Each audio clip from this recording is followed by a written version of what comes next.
Olá a todos. Hoje nós vamos continuar falando sobre este livro aqui, Conspiração no Gênesis 6, como as sociedades secretas e os descendentes dos gigantes planejam escravizar a humanidade, e o assunto é esse aqui, ó, gnosticismo global. Pois bem, e o global aí entre aspas, certo? A gente entende que o cara está falando do mundo inteiro. Pois bem, e aí tem esse símbolo que eu peguei lá do site dele, onde diz assim, ó, nenhuma religião é mais alta do que a verdade. Ok, sei. E como se a verdade fosse definida por quem, né? Por eles. Onde tem aqui uma serpente chegando na própria cauda. Tem o símbolo aqui, que é o símbolo oriental, que parece o símbolo aí dos caras do bigodinho na Alemanha. Tem uma estrela de Renfan aqui, que muitas pessoas chamam de Magen David, não tem nada a ver com Magen David, isso aqui é uma estrela de Renfan. E tem esse símbolo no meio aqui, que é um símbolo egípcio. E este símbolo aqui, eu não sei se ele é um símbolo, talvez, hindu, se ele é alguma coisa budista, ou se ele é alguma coisa árabe, eu não tenho a menor ideia. Quem souber, coloca aí nos comentários. Pois bem, mas, ou seja, um monte de símbolo aqui, dizendo nenhuma religião é maior que a verdade. Qual é a verdade? A verdade exatamente está na Bíblia, certo? Essa é a discussão que as pessoas não entenderam ainda. Quando eu venho aqui e falo algumas coisas, as pessoas não entendem o seguinte: olha, tudo que vai na oposição ao que está na Bíblia, desculpa pessoal, tem algum problema aí, pode investigar melhor que está errado, porque tudo que está na Bíblia é perfeito. Ah, Afonso, como é que você pode ter certeza disso? Ah, aí é outra história, ok? É outra história para outro momento. Começando com 2 Coríntios, capítulo 11, versículos de 3 a 13. Olha só, mas temo que, assim como Eva foi enganada pela astúcia da serpente, suas mentes podem, de alguma forma, se desviar de sua devoção sincera e pura a Cristo. Pois se alguém vem a você e prega um Messias diferente do Messias que pregamos, ou se você recebe um Espírito diferente daquele que você recebeu, ou um Evangelho diferente daquele que você aceitou, você aceita com bastante facilidade. Para tal, os homens são falsos apóstolos. Pois bem, vamos então agora tomar um momento para considerar os gnósticos, como o gnosticismo. Então abriu caminho para o tecido como um imperativo da conspiração de Gênesis 6. Então neste livro aqui, ele está falando sobre essa conspiração de Gênesis 6, certo? E então, qual é a parte desse misticismo dentro disso? A gente vai ver, e é um assunto interessante. Esse vídeo vai ser dividido em duas partes, porque ele é um vídeo longo, e tem bastante coisa aqui para a gente discutir. Então vamos lá. O gnosticismo, ele era popular e poderoso na época de Yahusha, do Messias. Na verdade, o gnosticismo atingiu seu ápice por volta do ano 200 depois de Cristo. Embora tenha surgido repentinamente com outras formas e nomes nos últimos 2000 anos, ele estava lá com seu ápice no ano 200 depois de Cristo. Os primeiros cristãos acreditavam que o fundador do gnosticismo era Simão, o mago, mencionado no Novo Testamento como Simão, na Bíblia verdadeira o nome está como Shimão, o feiticeiro. Embora Simão não fosse o fundador, pois na verdade o gnosticismo florescia antes dele. Simão foi, no entanto, um importante dignatário para o gnosticismo e misticismo daquele período.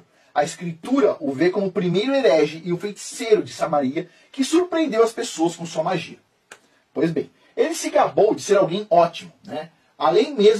Até mesmo seus seguidores pensavam que ele tinha um poder divino, conhecido então como o grande poder. Você vai ver isso em Atos, capítulo 8, versículos 9 a 10, você vai ver lá o Simão, e você vai ver de novo ele, o Simão, em Atos, capítulo 8, versículos 18 a 25, que é a melhor parte, ok? Pois bem, quando Simão viu o poder do Espírito Santo, do Ruach HaKodesh, operando em Pedro e João, ele se ofereceu para comprar o poder, mas é claro, ele foi rejeitado, está lá em Atos, capítulo 8, versículo 18 a 25. Para os primeiros cristãos, Simão era um falso profeta que se considerava uma figura de Messias. Ele lançou dúvidas sobre a autoridade do Messias e de Pedro, agindo habilmente no espírito do anticristo. De acordo com Biden e Leite, os cristãos viam o poder de Simão como feitiçaria, acreditando então que ele estava empregando seus poderes na tentativa de usurpar a igreja cristã primitiva. Então tinha esse bruxo lá, nesse momento, está descrito lá em Atos, e esse bruxo tentava tirar o mérito lá do Messias, tentava tirar a autoridade de Pedro também. Simão foi, portanto, um dos primeiros protótipos do anticristo para todos os magos negros e necromantes seguintes, incluindo Aleister Crowley. Simão provavelmente foi educado em Alexandria, onde ele teria aprendido todas as artes místicas e conhecimentos que foram reunidos lá na infame cidade do conhecimento antigo e o epicentro do misticismo moderno. Não apenas Simão, o Magus, vingativamente tentou lançar dúvidas sobre a autoridade de Pedro nos relatos gnósticos, mas também os gnósticos acreditam que Tiago, que eles entendem como José de Arimateia, e não Pedro, acabou herdando a sucessão apostólica de João e de Jesus. Então vamos lá. O Simão, se você pegar a Bíblia aí, Atos, aqui a gente acabou de ver, capítulo 8, versículo, esse aqui de 18 a 25, você vai ver que Pedro pegou e lascou repreensão no Simão. E o cara achava que ele era o bambambam. Então o que acontece? O cara ficou nervoso lá e ele disse, não, Pedro aí não era importante. Quem era importante era, na visão deles, Tiago, que na verdade não era Tiago, era José de Arimateia. Ou seja, os caras são todos malucos aí, pessoal. Mas é interessante a gente entender a história. Então vamos lá. Os gnósticos acreditam que Simão Mago foi um discípulo favorito do João Batista, oposto. A própria Bíblia diz que o cara era o problemático, mas não. Eles acreditam que ele era o discípulo favorito de João Batista e que João nomeou Simão como seu sucessor. Vai vendo. Os gnósticos também acreditam que João Batista era um essênio e não um cristão ou um judeu monoteísta. Conforme observado por Robert Smith, até o século XVIII, todas as seitas dualistas mais antigas, agora chamadas de gnósticas, eram classificadas como maniqueístas. Os maniqueus, eles eram seguidores de Mani, que viveu entre os anos 216 e 276 d.C. O gnosticismo cristão foi reconhecido pelos historiadores como a maior influência sobre Mani. Mani, por sua vez, foi criado entre os numerosos judeus cristãos, os Elchasaitanos, gnósticos que estavam ligados aos gnósticos essênios da região do Mar Morto, onde saem muitos manuscritos, inclusive, e a gente tem que ter muita atenção com isso, certo? Porque aparentemente uma das coisas que vai tentar demolir a base do cristianismo talvez saia de lá. As pessoas ficam assim, não, saiu um manuscrito do Mar Morto, os caras conseguiram decifrar, yes, temos mais informação. Pessoal, quem que está financiando isso? Você pode ir lá? Não. Quem está financiando isso são os caras mais ricos do mundo, financiando esses arqueólogos. Nossa, como eles são bons, eu fico tão feliz desses caras que estão dominando o mundo, oprimindo todo mundo, etc. Estão fazendo esse excelente serviço pra gente, ir lá, pagar esses caras para traduzir de forma muito fiel o que está escrito lá. Pessoal, vamos usar o pensamento um pouco, certo? Mani rebelou-se contra a natureza puritana dos essênios nazireus e mais tarde coletou livros de conhecimentos sagrados obtidos dos gnósticos egípcios. Durante o primeiro século, ou terceiro século depois de Cristo, os gnósticos de Alexandria e da Síria reuniram todos o pensamento místico e então o revestiram com o cristianismo. Pegaram toda aquela bagunça e agora vamos colocar o cristianismo em cima e vamos disfarçar o negócio aí. Pois bem, os maniqueus foram perseguidos pelo catolicismo como praticantes de uma religião pagã. Mani afirmava ser um apóstolo de Cristo, mas os maniqueístas e os paulicianos se viam corajosamente como dualistas cristãos. O que é esse dualismo? Certo? A gente já vai ver. Dualismo é isso aqui, tá vendo? Isso aqui é como se fosse o show da maçonaria. Os quadrados lá, o tabuleiro branco e preto. Esse branco e preto são opostos que representam aí o dualismo. Okay? Que tem o bem e o mal, a luta do bem contra o mal e tudo mais. Pois bem, nós aqui, todos que acreditamos na Bíblia, entendemos que o Criador está no controle de tudo. Não existe exatamente assim um lado bem lutando contra um lado mal. Não é bem assim. O Criador está no poder total. Não tem nada que não esteja sendo controlado, na verdade, por ele. E a gente sim recebe punições muitas vezes. Deixa eu só mostrar uma coisa. Alguém fala, não, isso é absurdo. Pega o livro de Jó. Pega o livro de Jó. Jó passa por um monte de problemas. O diabo quer tocar Jó. O diabo quer acabar com a vida do Jó. Não é verdade? Ok, o diabo pode tocar no Jó? Ele vai lá e tem que pedir autorização para o Criador. Tem que pedir autorização do Criador e dizer assim, porque você pode, mas não mata ele. Você vai lá, e o diabo vai, entendeu? Agora, com certeza, Jó fez alguma coisa por merecer. Fez alguma coisa por merecer. Quando a gente está kadosh, separado, quando a gente está separado no sentido de separado desse mundo maldito, que tem um monte de problemas, o que acontece? O capeta ele não tem acesso a gente. A gente tem proteção. Agora, quando a gente resolve mergulhar no mundão aí, nessa vidona que o pessoal leva, aí o negócio, as pessoas começam a achar, não, é uma luta do bem contra o mal, etc. Tal. É uma luta, pessoal, de você seguir o que o Criador mandou, que é seguir a Torá. Ponto. Obedecer, simplesmente assim. Certo? Ele criou esse mundo e nada acontece nesse mundo sem autorização dele. Nada, nada. Ah, o diabo resolveu criar uma lua artificial, só se o Criador permitir. Ponto. Ok? Tudo bem, continuando aqui. Mani ainda se considerava um mensageiro de Deus e um sucessor de Cristo. E se pensava que era o fim de uma longa linha de apóstolos celestiais. Isso soa familiar? Pois bem, vai vendo, apóstolos celestiais. Sempre aparece um novo apóstolo, ou apóstola por aí, né? Ah, não. Você tá de brincadeira? As coisas são muito loucas. Tudo se repetindo sempre. Os literalistas católicos, veja bem, no início, os caras eram o quê? Literalistas. Literalistas. Os literalistas católicos, hoje os católicos não são mais literalistas, ok? Muitas coisas não são. O pessoal não aceita. Mas os literalistas católicos romanos expurgaram os místicos cristãos, né, o pessoal gnóstico, identificando gnósticos como hereges junto com qualquer um que discordasse deles. O catolicismo manteve essa perseguição metódica a tal ponto que, por volta do século VI d.C., parecia que as seitas interpretativas haviam sido eliminadas. Ou seja, eram os literalistas contra os caras que faziam interpretações.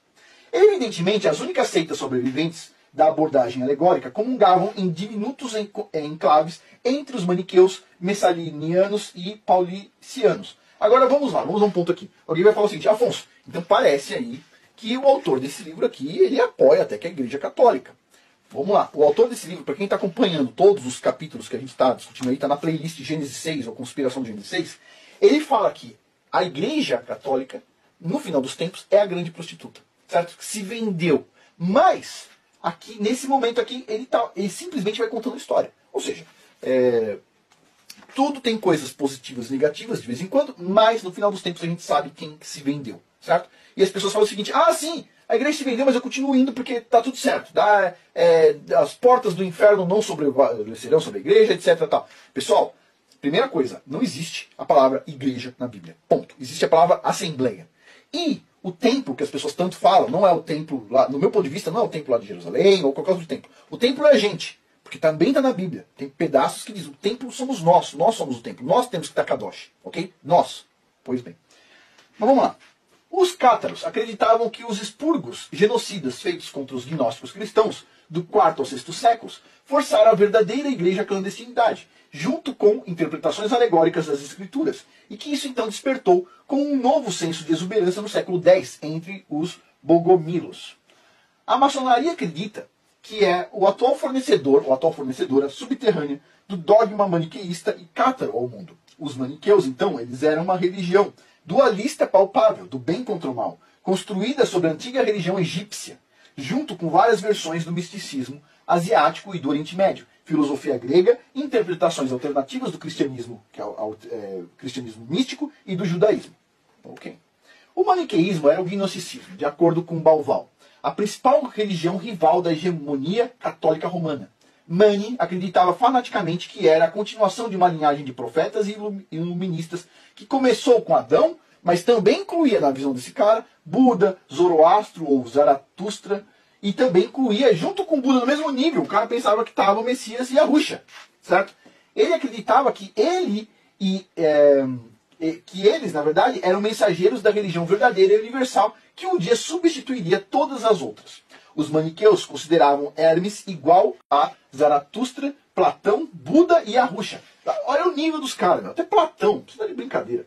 Pois todos eram conhecidos como, abre aspas, os bons para o mundo. Nossa, Platão foi super bom para o mundo. Nossa, ele não conseguia. Já pensou? Será que existiria geladeira nos dias de hoje sem Platão? Existiria. Tá? Existiria luz sem Platão? Existiria. Existiria internet sem Platão? Sim, existiria. Existiria tudo que você usa sem Platão, ok? Só não existiria essa lenga-lenga que o pessoal fica falando por aí, ensinando para as crianças. Pois bem, Mani acreditava que todos esses emissários foram enviados como apóstolos para diferentes gerações. O dogma gnóstico teosofista de mensageiros, profetas, enviados a todas as gerações e a cada povo, é uma manipulação inteligente e astuciosa que perverte a verdadeira doutrina dos mensageiros do Elohim Altíssimo. Esses supostos profetas politeístas de falsos deuses e de Satanás são misturados com profetas autênticos como Moisés, Abraão, ele coloca no livro Maomé e Jesus, corrompendo a mensagem monoteísta dos mensageiros de Yahweh. Pois bem, tem muitas coisas no Alcorão que batem exatamente com a Bíblia, inclusive os caras seguem os 10 mandamentos. Então assim, eu não conheço a fundo, mas assim, eu sei que tem problemas, ok? Eu sei que tem problemas. Não tem outra verdade que não a Bíblia. Ponto. Esse é o meu ponto de vista. Ok? E eu tenho motivos para acreditar nisso. Não é uma coisa sem motivo. Não é uma fé cega. Não é isso. Ok? A gente não vai falar sobre isso aqui, porque eu não sei se dá para abrir esse espaço aqui, mas se as pessoas tivessem seus patriarcas contando suas histórias, contando tudo, todo mundo saberia que a Bíblia ela é uma verdade assim, tipo, inabalável. Ok? Pois bem, continuando aqui. Mas de novo, hoje em dia as pessoas carregam a Bíblia embaixo do sovaco, cometem adultério, elas carregam a Bíblia embaixo do sovaco, cometem roubo, e os caras lá do Islã, infelizmente, nos dias de hoje, estão dando assim uns 10-0 na maioria dos cristãos, porque pelo menos eles seguem os mandamentos. Né? Eu gostaria que todo mundo lesse a Bíblia, eu gostaria muito que todo mundo começasse simplesmente a seguir o que está escrito na Bíblia. Não tem que discutir, ok? As pessoas não discutem quando o governo pede para usar a focinheira, as pessoas não discutem quando o governo quer dar medicamentos para elas, as pessoas não discutem com o governo. Mas quando chega na hora da Bíblia, só a discussão. Só a discussão. É terrível. Bom, o objetivo dessa mistura é confundir e persuadir o ignorante e o ingênuo, de que uma combinação de politeísmo, gnosticismo e teosofia é a verdadeira religião do mundo, certo? Mas só vão convencer ignorante mesmo. De modo geral, os gnósticos tendem a se dividir em seitas, como os arcônticos, os setitas, os bebelitas e etc. Assim como os cristãos têm muitas denominações. Os gnósticos tendem a dar importância excessiva às genealogias. É uma marca distinta e reconhecida da literatura gnóstica que expressa o senso de identidade e lealdade dos gnósticos por meio de complexos mitos genealógicos de origem. E a gente não está falando sobre genealogia do ponto de vista bíblico, que é importante. A gente está falando de genealogia tipo assim, José de Arimateia se casou com não sei quem, que fez não sei o que teve um filho, que esse filho na verdade veio de uma linhagem que não sei o que na verdade virou rei, que viu não sei o que, etc. Tal. Tipo assim, não está na Bíblia, certo? São histórias, as pessoas contam as histórias delas, elas contam o que elas quiserem. Outro dia alguém falou o seguinte, que a 2 quadras quando teve aquela explosão lá em Hiroshima e Nagasaki, tinha lá uns padres jesuítas que sobreviveram. Desculpa, pessoal. As pessoas contam o que elas quiserem. Chegou lá, e o cara chegou, eu tava lá, eu vi aquele cogumelo, e passou por cima de mim e teve uma proteção. Tudo bem, as pessoas contam o que elas quiserem. Agora, eu acredito no que vem em histórias das pessoas próximas. É por isso que eu insisto. A gente consegue saber se uma coisa é verdadeira ou não quando a gente ouve dos nossos patriarcas. Agora, quando a gente ouve de um desconhecido lá, pode ser que não seja, certo? A mesma coisa, se eu contar pra vocês muitas coisas que eu sei, alguém pode falar o seguinte, não acredito nisso. Pois bem, só que os meus filhos acreditam. Então assim, muito do conhecimento tem que ser passado de pai para filho, de geração em geração, através dos patriarcas. Não tem mais patriarcado. Então, tipo assim, agora ficou mais difícil para as pessoas entenderem as coisas. Mais paciência. Né? Aí o criador tem que vir e tem que, tipo assim, escolher, selecionar e falar o seguinte, eu quero esse cara aqui, eu quero essa mulher aqui. Pronto, ele seleciona. Certo? Porque, na verdade, esse mundo aqui, todo mundo está perdido. Todo mundo aprende tudo errado. Infelizmente é assim. Então, só o criador para pegar a gente da sujeira, dar uma chacoalhada e falar o seguinte, agora segue o meu filho, segue o Messias. É isso. Então, continuando aqui, olha só. Foi a essas listas intermináveis de genealogias que Paulo estava falando em 1 Timóteo a respeito do gnosticismo. 1 Timóteo, capítulo 1, versículos 3 a 4. Ele não estava falando de genealogias bíblicas, ele estava falando dessas genealogias sem fim contadas por esses caras aí. O registro genealógico é e foi uma marca distintiva dos essênios, da Rex Deus e da Corte do Dragão. E a gente para um pouquinho por aqui, o assunto é muito pesado, e depois a gente continua no próximo vídeo.